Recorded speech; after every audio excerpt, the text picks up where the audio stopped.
families that do need us, it's when they call and they just are, and I say this in a kind way, spewing misinformation.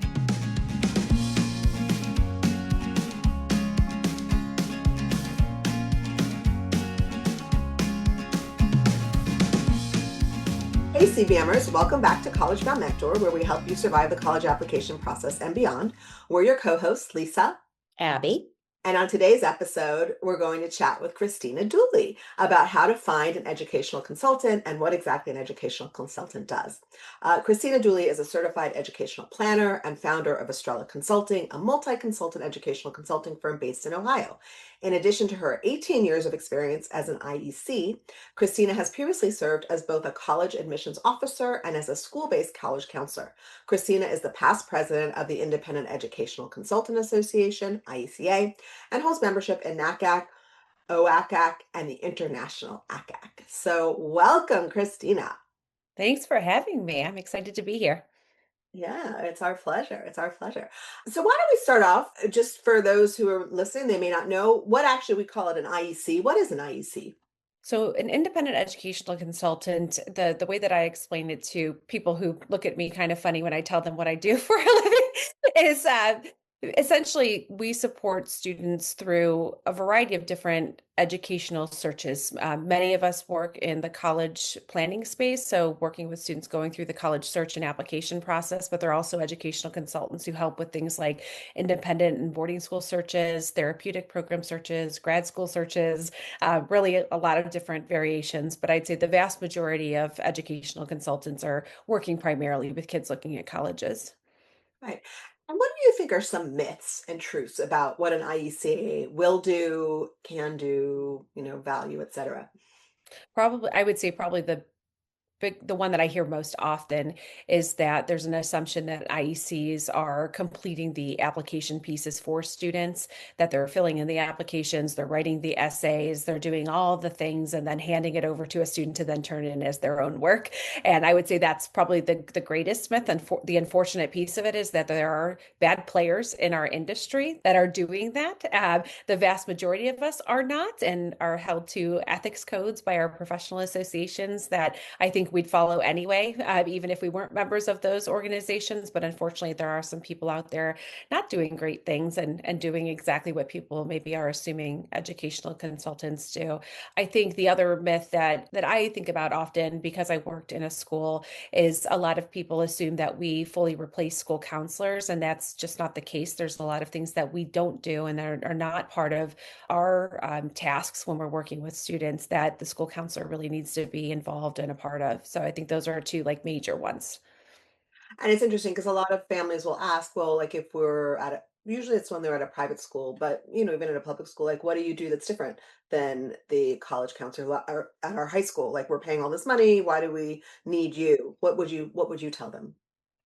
I think that the main piece of it is that if we look at student to counselor ratios in US public schools, especially not I'll talk about private schools in a second, but I think in public schools, thinking about just the counselor's capacity to really dig deeply into individualized lists with students, for example, that may be hard, especially if students are looking at very specific types of majors or programs. It takes a lot of research hours to do that. And then also just even the evaluation process of what the students put together in their applications, the essays, the activity list, if they're putting together any supplemental essays, all those things, that's a lot of time for one school counselor or two school counselors to be handling. So I think that's a big difference. I think in terms of private schools, I know we actually have great relationships with a lot of private school counselors. And when they refer students to us, it isn't so that they can hand them off. It's actually really so that we can work in tandem with them to put together a really solid school list. And maybe there are schools that they are not familiar with. Even private school counselors don't necessarily have the time or capacity to visit schools the way that independent educational consultants do, because this is our only job. We're not handling things like course scheduling. We're not handling things like setting up PSAT tests. And so we have some additional time to be able to get out onto campuses and really have a broader sense of what's available out there. What would you say then, along those lines, is the role of the high school counselor when a student is also working with an IEC? That's a great question. For me, the school counselor is an integral part of the process because not only do they do what we'd say is kind of like the office functions, like sending of transcripts and school profile recommendations and all of those kind of administrative things, but I do think that the school counselor actually can play a significant role in a lot of students' processes because they are essentially in the school setting with the students. They understand the curriculum within the school. They understand the trajectory that the student's been on academically and why that has happened. Sometimes consultants, independent educational consultants, start working with students maybe as sophomores or juniors. And so they may not have the full scope of the picture of why was that student placed in that math trajectory as a freshman.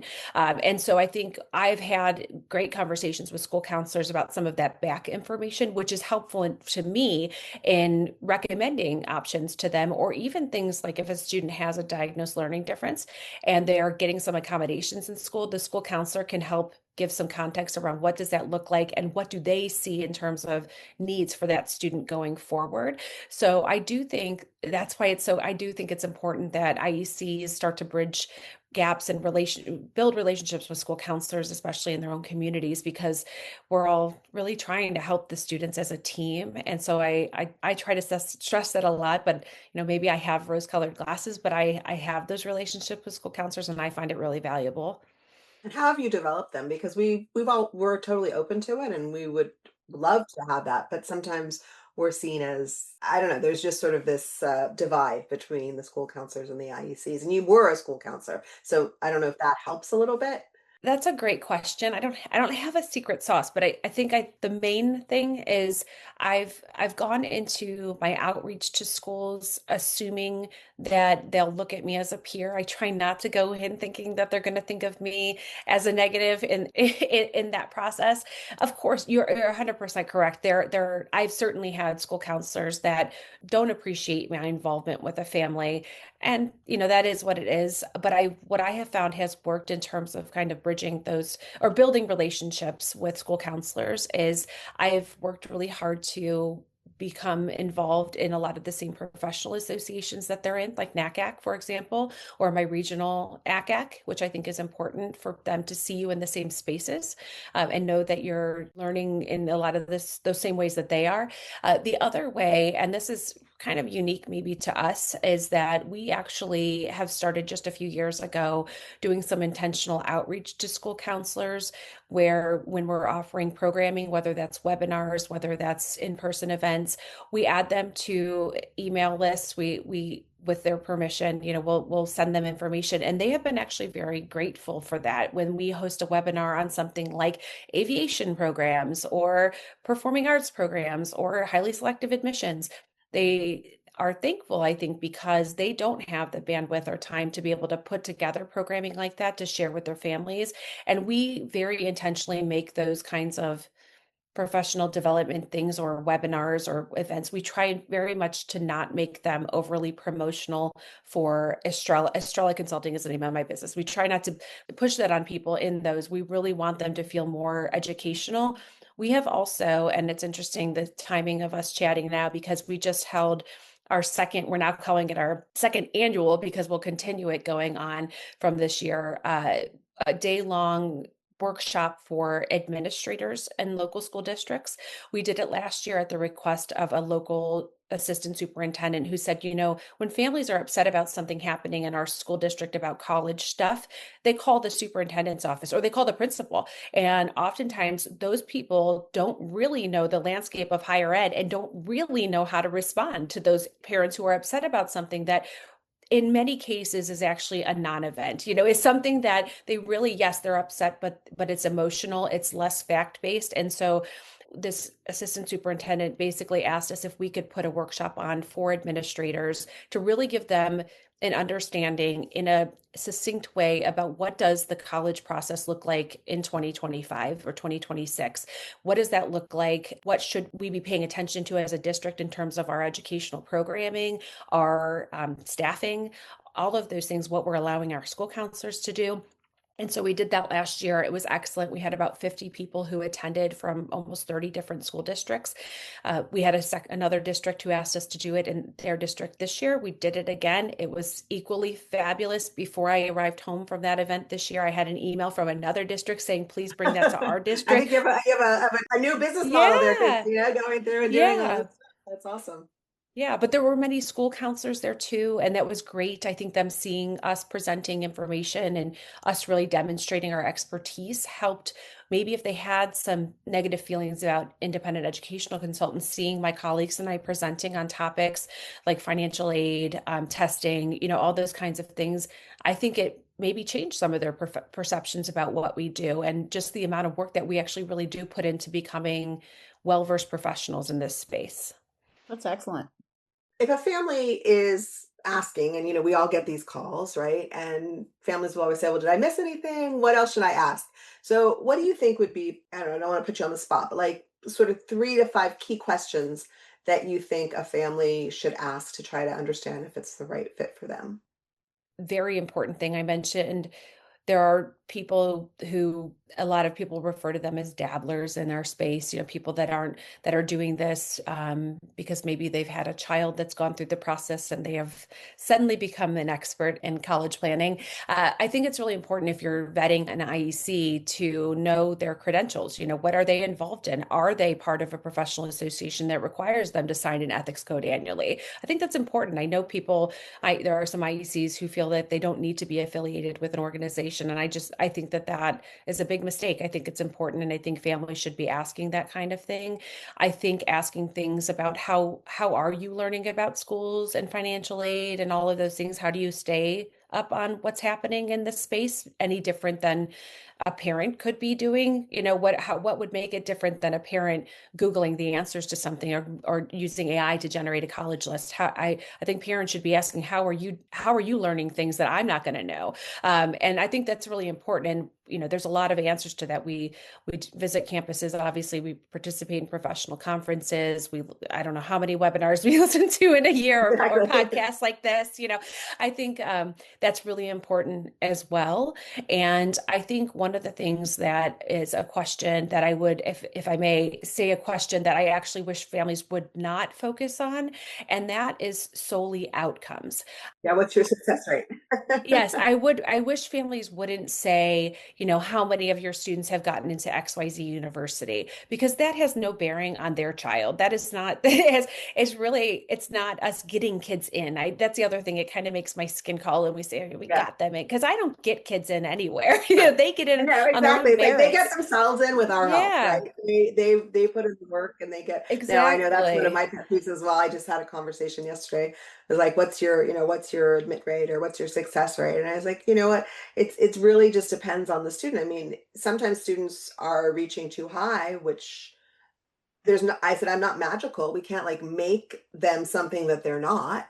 But if someone's appropriately reaching and, then we're going to help them get into the right fit for them. Right. And so that's a great point about what is your success rate? Because it varies so much by student and by what the needs of the student and the family is.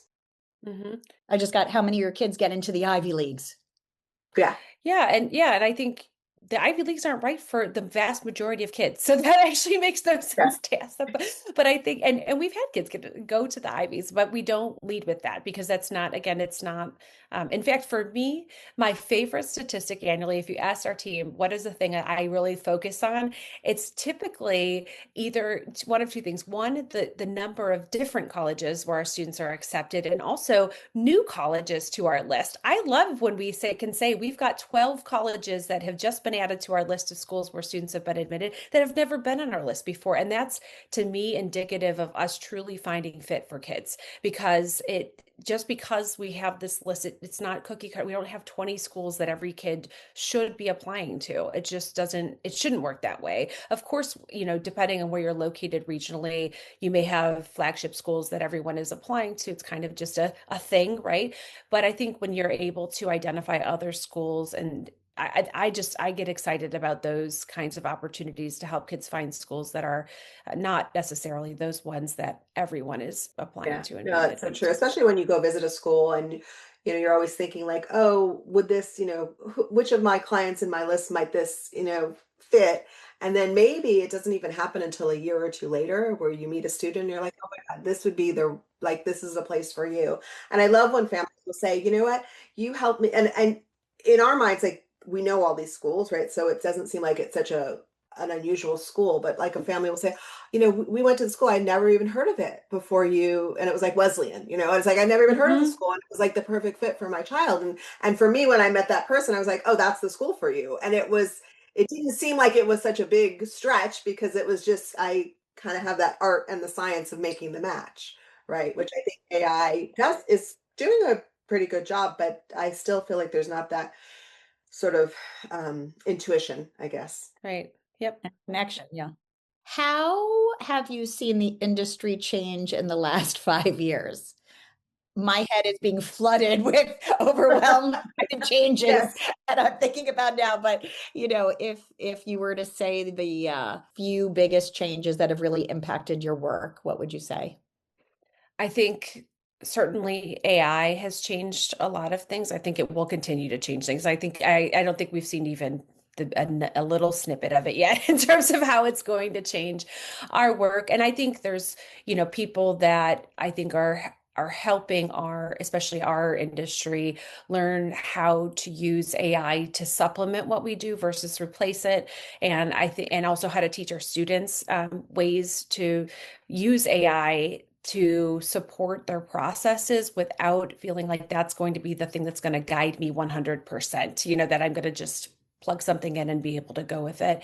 I think also it'll change the application review process. I know during the workshop we presented recently to school administrators, we talked about that was the main question that came up from school counselors and administrators is how are colleges using AI to review applicants, not how are applicants using it, but how are colleges using it.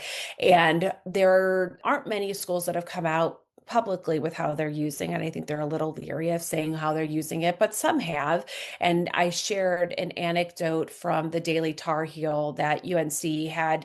They basically they said, this is how we're using it. We're using it to evaluate essays at the front end and assign an essay score. And there was a screenshot that they shared that a student had gone into their file and they were able to see how that was used. And I've heard of other schools, obviously, that are schools that have hard and fast requirements in terms of like requirements, 4 years of English, 3 years of math, that kind of thing. And having AI kind of do a first pass of the transcripts to make sure those basic things are there. And that makes sense to me with the broad number of applications that are out there.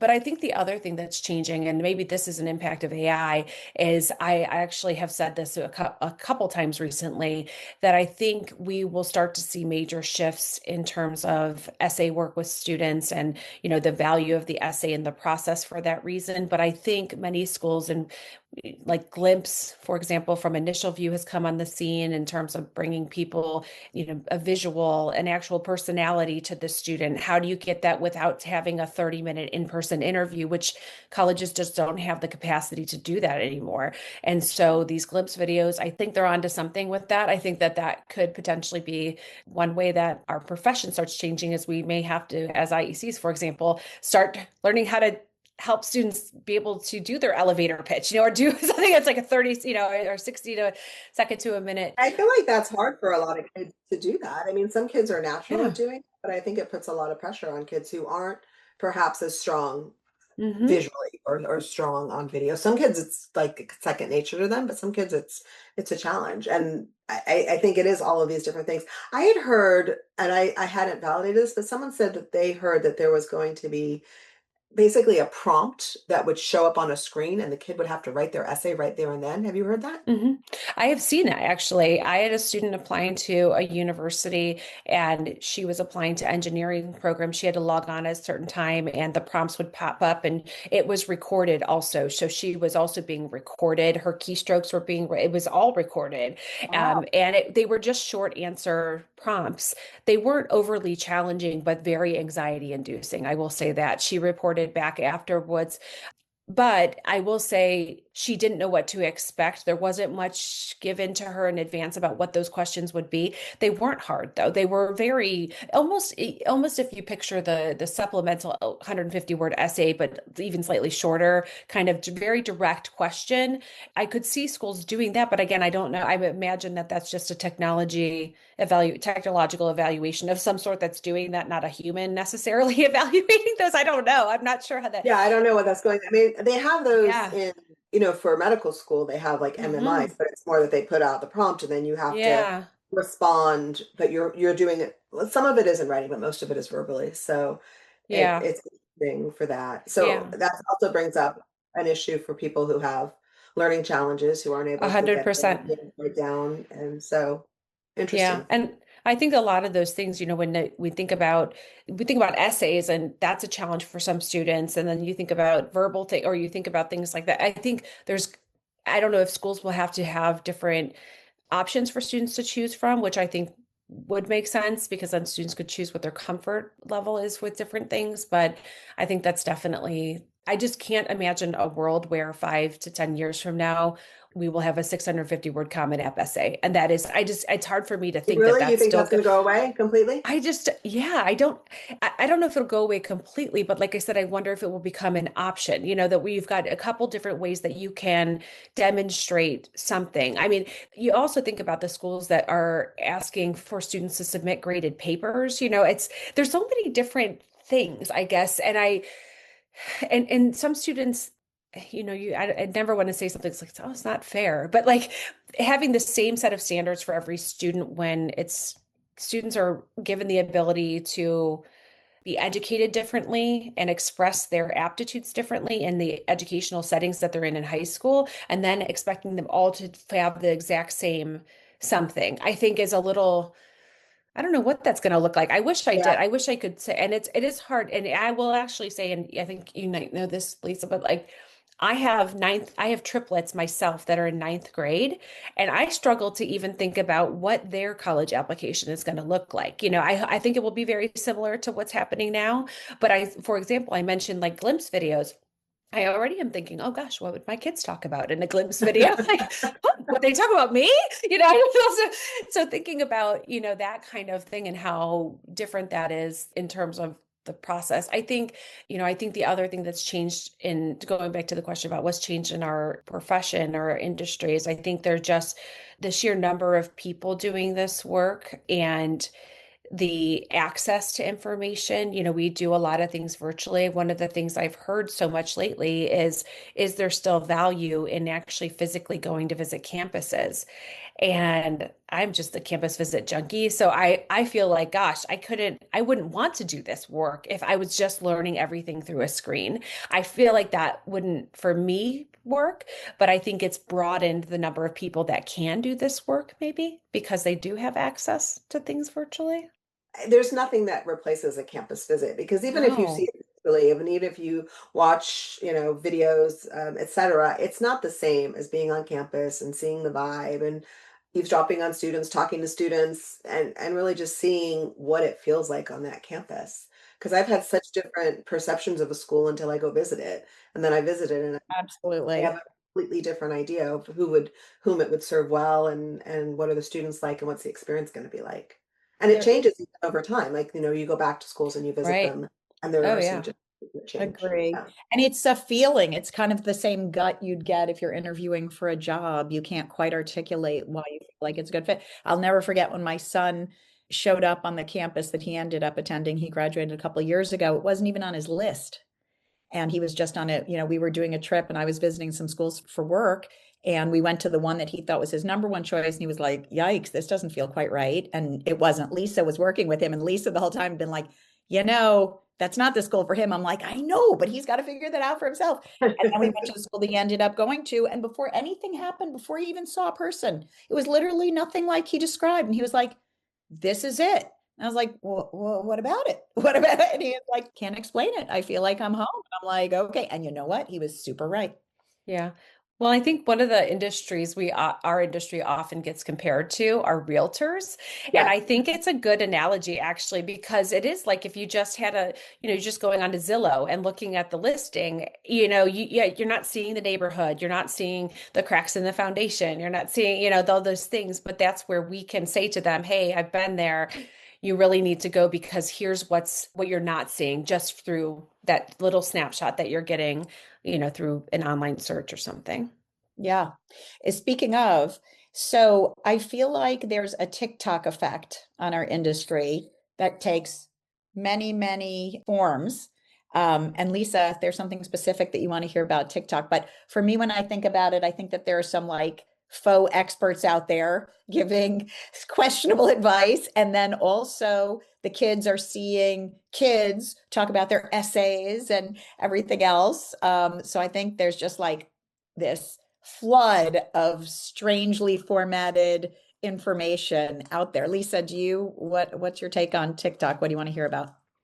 Well, I mean, I think it's the same thing because family students will come and say, "Oh, I heard this on TikTok," or "What about this? This is what so and so said on TikTok, or even on social media, or whatever it is, and my essay has to be like this, or my Yeah, essay has to be like that, or yeah, this is what I'm supposed to do for that." And so it's hard as an IEC because you've worked with the student, you know the student really well, you understand what drives them, and there's a purpose for what they're telling or showing in their stories. And then all of a sudden it's like, well, this particular, whatever it is, has said that it should be like this, but they don't know the person and they don't know like what you're trying to achieve. So how have you seen that as well?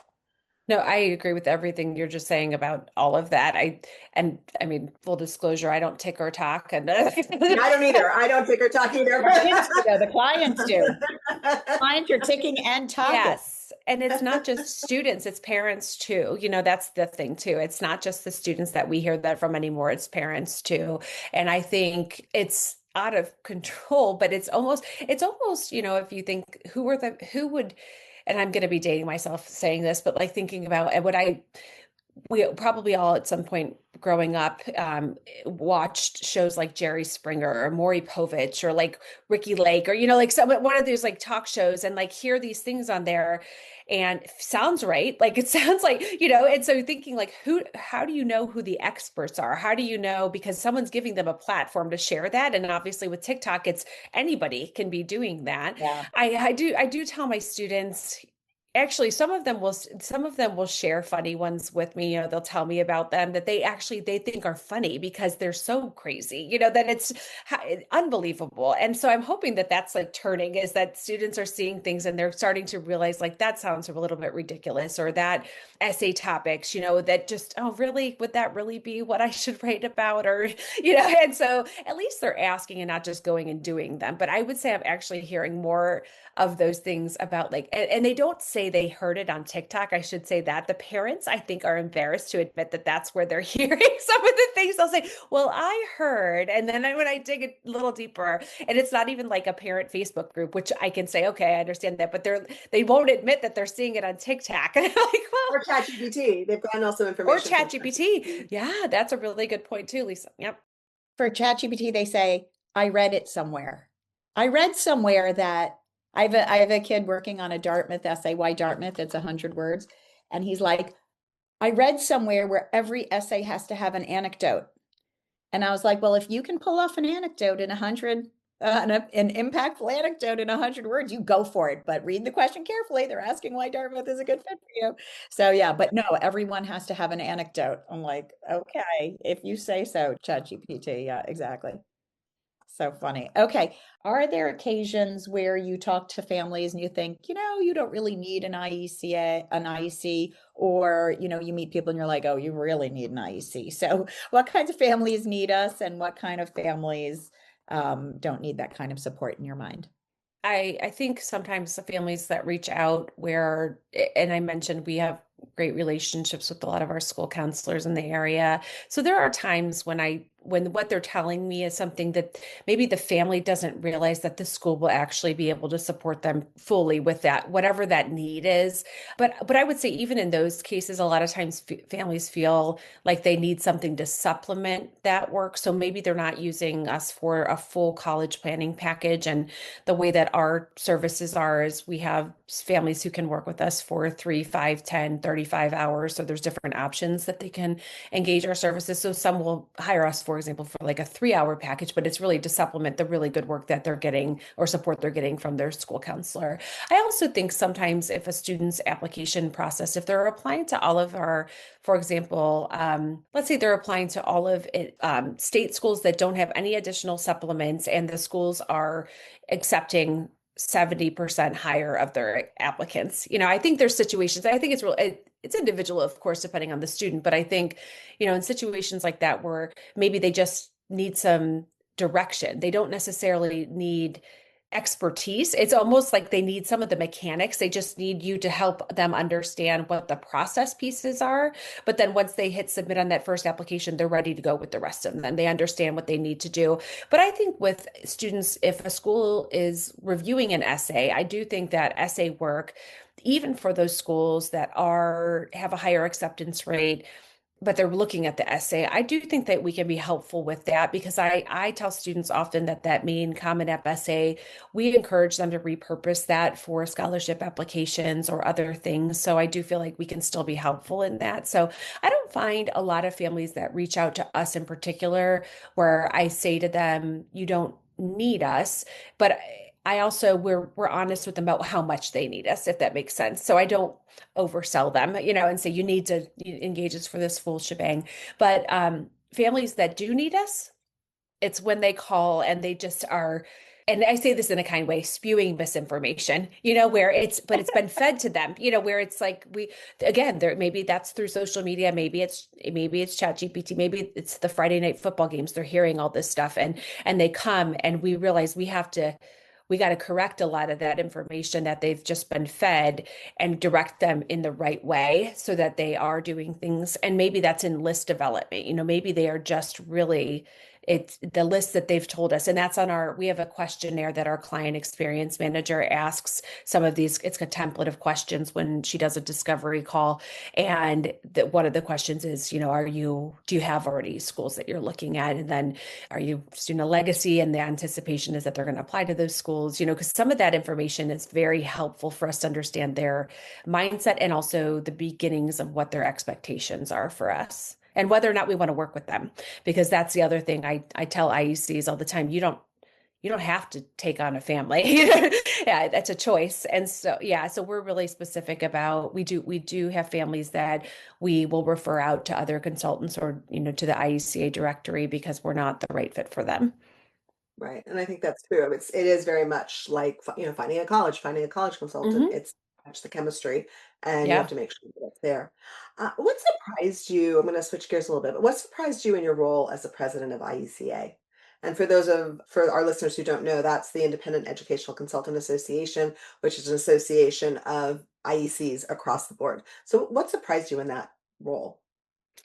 I think what surprised me was, my presidency was during the pandemic, so I was a lot of surprises there. But I would say, and I don't know why this was surprising to me because I know lots of IECs, but I was actually really surprised and infused with excitement about our profession by the way that people support one another in our profession and continue to do that, because I felt like especially during that time there was just so much shenanigans going on that it was like, everyone really needed people, especially those who were independent, truly independent solo practitioners needed people. And I found that the support network was incredible. And also for me, I would say I felt so supported as president of IECA.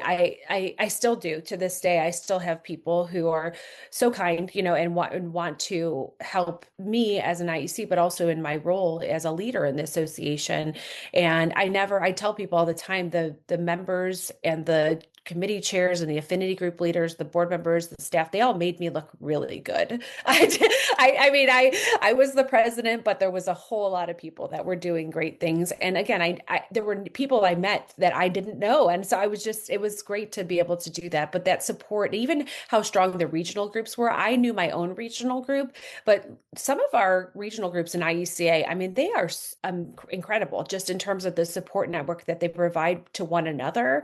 And that really was, I think, something that was a surprise to me because I didn't realize how much that was happening in our association. Yeah, we are a very supportive group. I guess it's because we're all in this profession to help other people, so we like to help each other as well. I think it's really nice.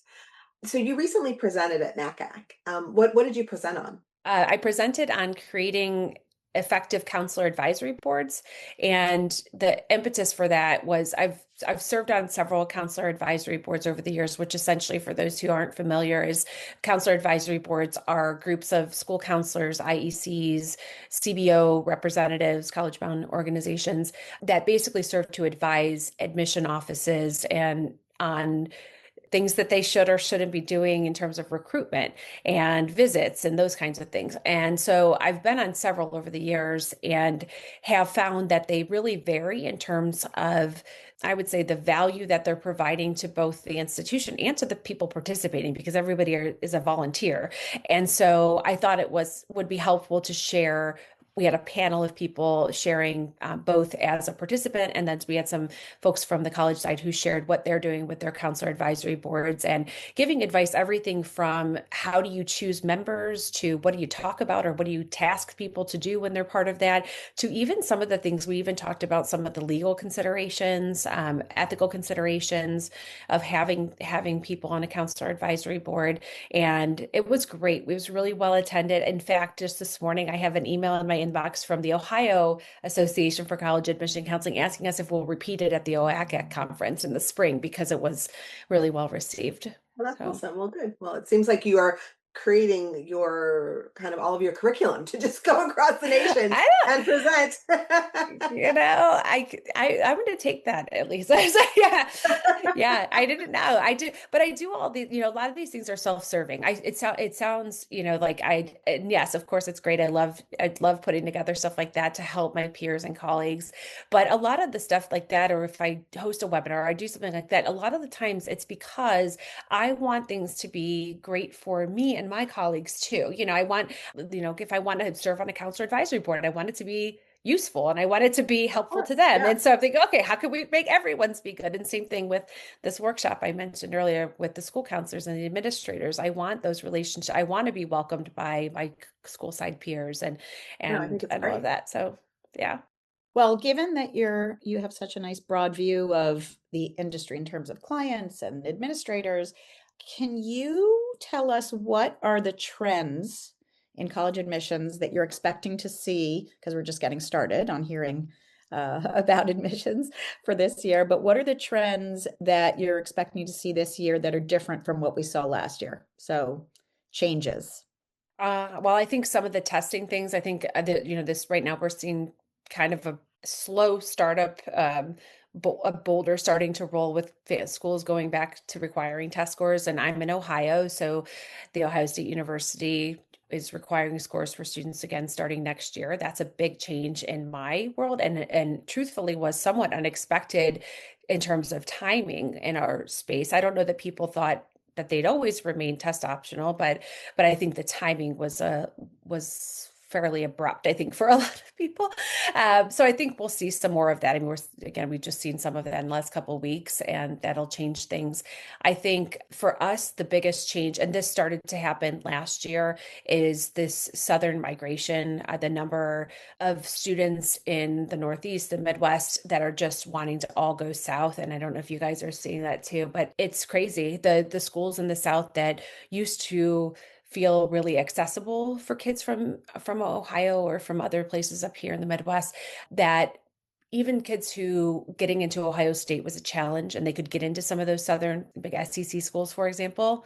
And it's just not the case. They're just much more selective. And that's that's going to continue, I think, very much. And so, we saw it with schools like Clemson, obviously some of those other schools like Georgia, some of them have already been a little bit selective, Tennessee, but I hope there's a couple schools I No, you don't hesitate to have to. even name them because I Don't don't name want them. people to, I You'll don't tell want us later. You'll tell us later. no, no, but the reason I'm hesitant to mention them is because I don't want students applying to them because Exactly. those are the schools that have been so wonderful, not just for acceptance, but really generous with merit money and attracting some of our students from here. I have students who attend, and I will actually name two of them, Alabama and Kentucky.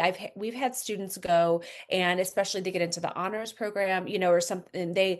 Those experiences for them are phenomenal. I have kids graduating from those schools who say, "Oh my gosh, I wouldn't have changed that for the world," but I did not know that was even a play. I did not know that so they're grateful. Again, that's where I think the value of an IEC is. Sometimes students have and parents have a view of what they know those schools. They've heard, they see them on Saturday football games, but they don't know necessarily some of the guts in terms of the academic potential that's there. And that's where I feel like we can really provide that to them. So again, I think that's probably the most glaring trend that we're seeing right now is, oh gosh, what's happening there. And we only, Ohio, we've got lots of great public institutions, but we've seen a lot of kids looking outside of the state.